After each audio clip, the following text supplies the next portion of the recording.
looking at these players alone. So, look, you've done enough providing the names, and then providing your information on them. So everybody that's watching, including myself, right now, we just got to take our notes, look up these guys, and do our own research as well. So let's go ahead and get to these quarterbacks, man, and close it out with this conversation.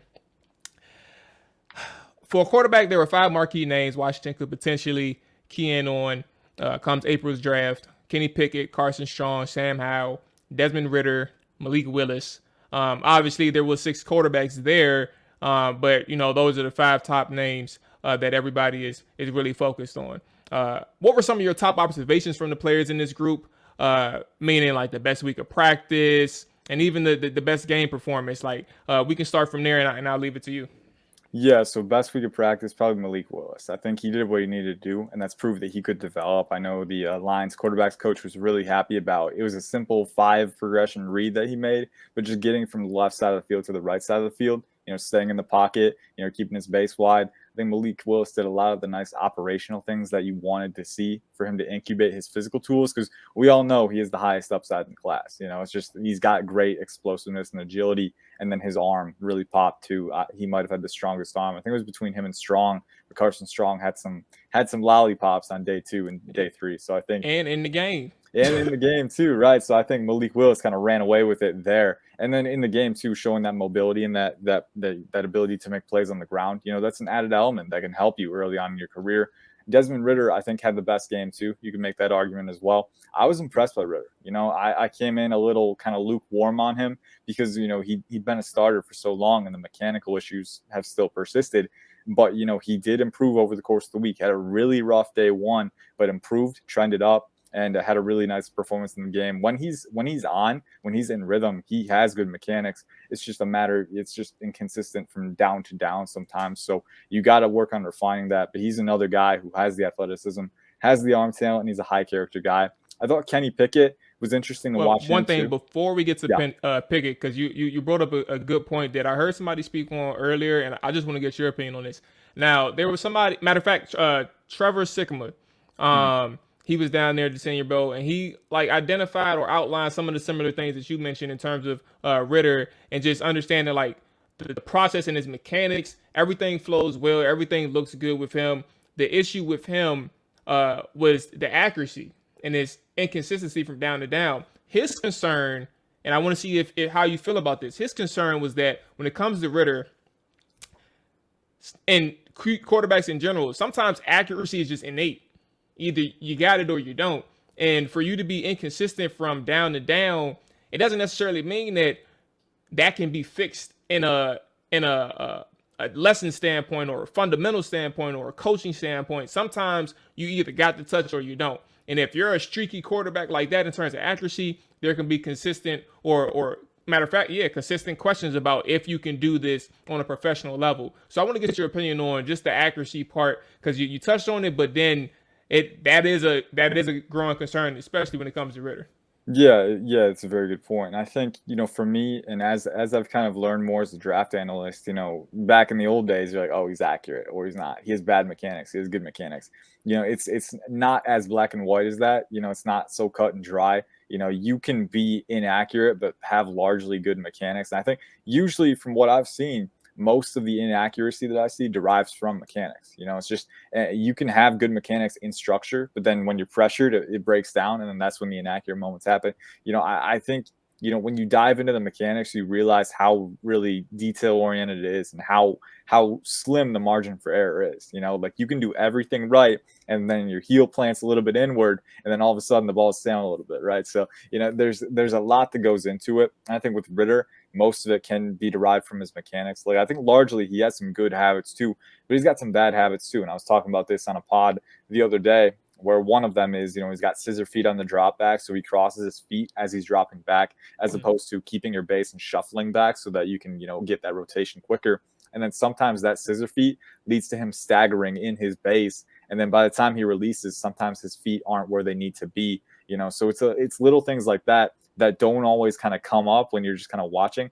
But, if you rewatch the rep a couple times here and there, you really see it's just the little things that, you really need to be detail oriented. And I think with Ritter, really honing in on those details. Sometimes, it's happened enough to the point where it's a bad habit, and, habits are hard to break. You can have bad mechanical habits, and some guys never break them. So that is the issue with Ritter. But I do think they're fixable. It's just a matter of, it's been around for such a long time. It's going to take a lot of effort. But I think most of it does derive from the mechanics. I do think you can say he's an inaccurate quarterback. It does show up from time to time. But usually you look at the mechanics and there is something a little bit off that you can kind of pick at. That the question is, it is fixable, but how easy is it to fix? It's not going to be easy for me because he's been having these bad habits. He's been digging them in for so long. But it's not the end of the world, but it is a fair warning to take into account.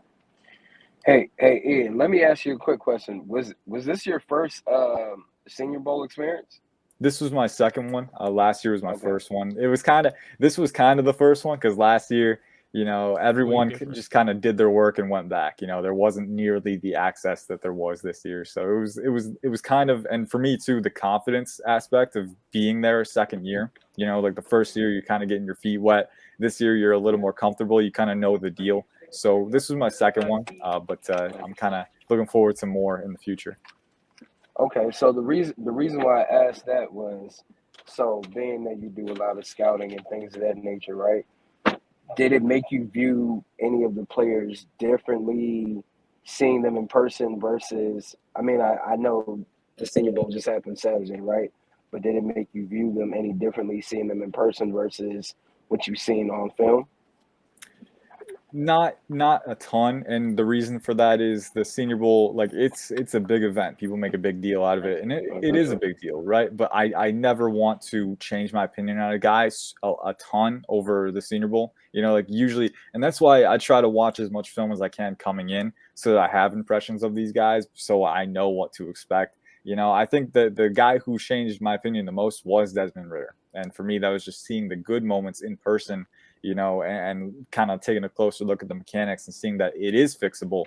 It's going to be hard, but it is fixable. And that was kind of the biggest change. But for me, you have to keep a healthy balance. I think for the guys that it would make the biggest difference for are the guys that you don't have a ton of tape for, like Joshua Williams of Fayetteville State or Christian Watson of North Dakota State, who, by the way, he was really good. Yeah. That guy's a beast.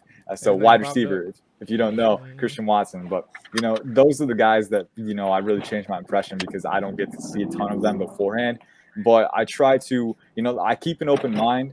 But at the same time, you don't want to be like switching up everything just over a week of practice. It's something that you take into account. And usually, if you watch the tape, usually what you see on tape, there's a variation of that you do see at the Senior Bowl. So usually there's not a ton of variance. Occasionally a guy blows you out of your socks and you're like, what was I watching? But usually there's a lot of carryover. So.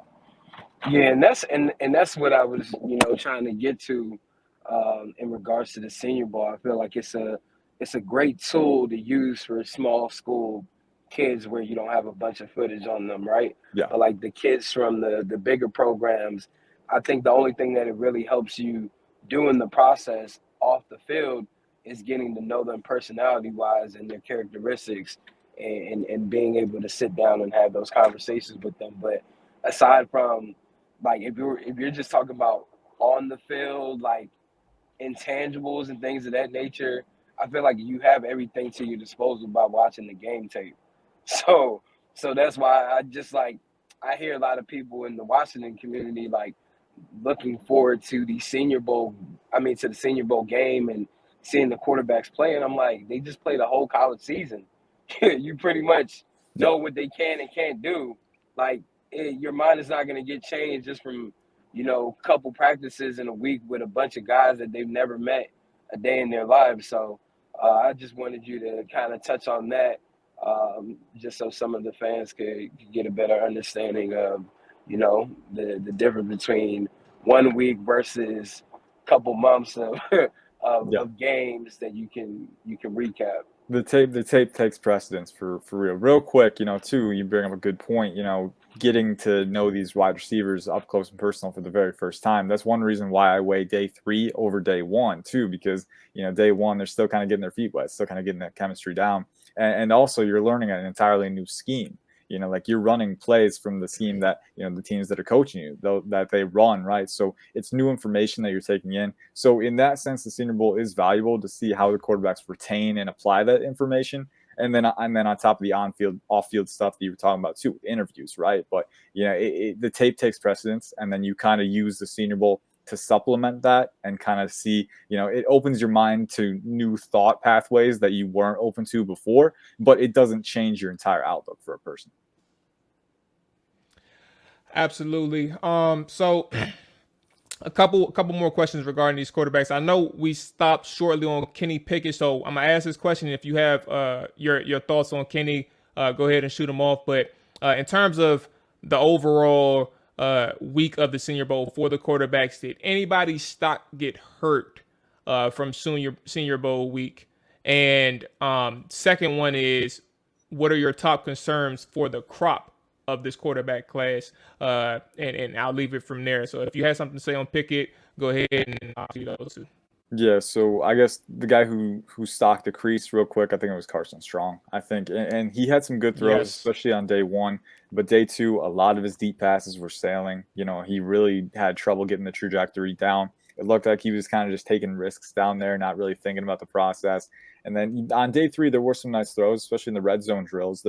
I think his arm talent really pops. He's definitely got high level arm talent. He can kind of layer those passes with velocity and touch better than most guys can. But, you know, he was just inconsistent, man, especially on those deep throws. I know he had a pick in the game. You know, it's just he really wasn't going through the process very well. And then on top of that, you know, his mechanics were a little off sometimes. Like he was tucking his elbow. He had a little hitch in the back of his drop. So there were things for him to improve. I also heard he didn't interview well as the other guys. So I think overall Carson Strong's dropped. Kenny Pickett was an interesting one because watching him, everyone was talking about the hand size and especially, you know, handling NFL footballs because they tend to run a little bit bigger. How does he do that? They use NFL footballs at Senior Bowl week. Yeah, too, right? yeah, they do. So it's kind of an adjustment. It's not an adjustment for most quarterbacks, but for Kenny Pickett, who was rumored to have 8 1/4 inch hands, which is historically low for a prospective starting quarterback. You know, it is something to take into account. He's also got a double jointed thumb too that increases the range of motion for his thumb, right? So there's a lot of wild cards in this scenario. But we got a really good look at the situation on day two. It was raining all day. And I think overall Pickett did what he needed to do. I think what he needed to do was prove that it wasn't a liability in those conditions. I think he did that in college with the college balls, especially against North Carolina this past year. Late in the game, it was pouring, and he closed it out. He had a couple of wobbly passes, but overall, you know, it affects every quarterback. Like you'll see NFL quarterbacks in rainy games. Sometimes a pass or a snap gets away from them. I think that was the effect it had on Pickett in the Senior Bowl practices. I don't think it affected him any more than you'd expect it to affect a normal quarterback. He still got good velocity on his passes, largely tight spirals. So I think Pickett, you know, didn't have a spectacular week, didn't blow anyone away, but I think he did what he needed to do to prove that he could be a starting quarterback, and that's, you know, the hand size. To me, it's a non-issue at this point. You know, we'll see. We'll get more information, especially at the combine, more throwing drills. But to me, he was generating good velocity. He was getting good spin. And I think that's all that you really needed from him. So I thought Pickett had a solid week. I think, yeah, Strong was the one who really just kind of tanked a little bit. And I don't think he tanked too much. But again, you know, the deep passes, which was kind of his bread and butter in college, you know, at the Senior Bowl was really inconsistent with his trajectory, with his accuracy. It's not something you want to see from a pocket passer who's supposed to be, you know, doesn't have that mobility to bail him out all the time. So I think that was what I picked up from that. As for the quarterback class as a whole, I think the biggest thing for me is the uncertainty. I do think there's talent here. You know, Malik Willis, a very talented quarterback. Desmond Ritter, very, very talented. Sam Howell, I think he's got a good arm. I think he's got good mobility. Kenny Pickett, I'm a little higher on his ceiling too. I think he's got really good off-platform ability. That's what sold me on him initially. But he's a good athlete. He's going to test better than people expect, and he's got a pretty good arm too. Not a super strong arm, but I do like that he can change his arm angles and generate velocity off-platform. So I think that all these guys have the talent, and even Carson Strong, you know, even though he dipped a little bit, he has a high level arm. So I think there's talent there. The biggest thing for me is there's not the level of certainty that you have with prospects in previous and future years. Like last year, we all knew that Trevor Lawrence and Justin Fields were worth investing in. We all knew that Trey Lance was worth investing in. And then next year, looking ahead to C.J. Stroud and Bryce Young, we're pretty sure those guys are going to be worth investing in. They look very bright and very talented for their young age already. But this year's class, there's not a guy who you can pick out and say, yeah, I'm pretty confident this guy can be a top 10 starter down the line. Some guys have the upside, like Malik Willis has the upside, but at the same time, there's a lot of projection that goes into that because his college tape isn't great all the time, right? So it's definitely more uncertain. I do think there's talent there, starting talent that you can win with, but it's just a matter of how is that talent going to pan out in the NFL. And I think in previous classes, we've been more confident saying, yeah, you can invest in this guy and it's going to pay off. We're not quite so sure this year. Me personally, I think you get these guys in a good situation. I think you can win with them. But, there is an element of uncertainty that really can't be denied. Absolutely. Right. Oh, shoot. There you go. Okay. So before we get up out of here, just let the people know. I don't know. Is that me? I think that's me. Hang on. Oh, okay. All right. No, I just got confused for a second. All right. Let the people know where they can find you, where they can hear from you, all those good things, man. It's Plug Talk. Let the people know. And then end it with your guest right now on February 8th. We're not going to hold you to it because we're definitely going to have you back on and check in with you down the line before the draft. But just let the people know who would be your quarterback one for Washington. Just one name. Okay. So there you go. Yeah, you can find me at Ian_Cummings_9 on Twitter. Pro Football Network is at PFN365.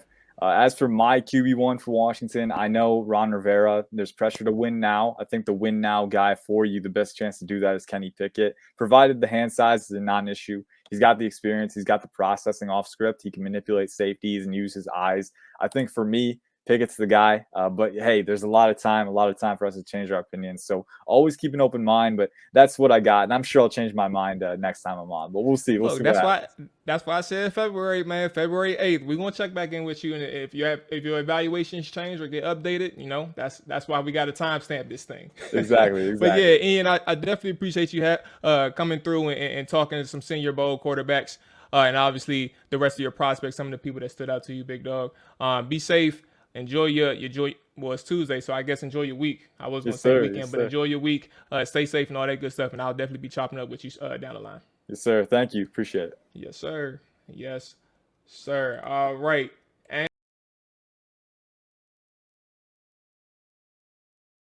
whole hard in the trenches. Ask a nigga what he benching. Triple digits, nigga. Don't forget to mention. Whole hard in the trenches. Ask a nigga.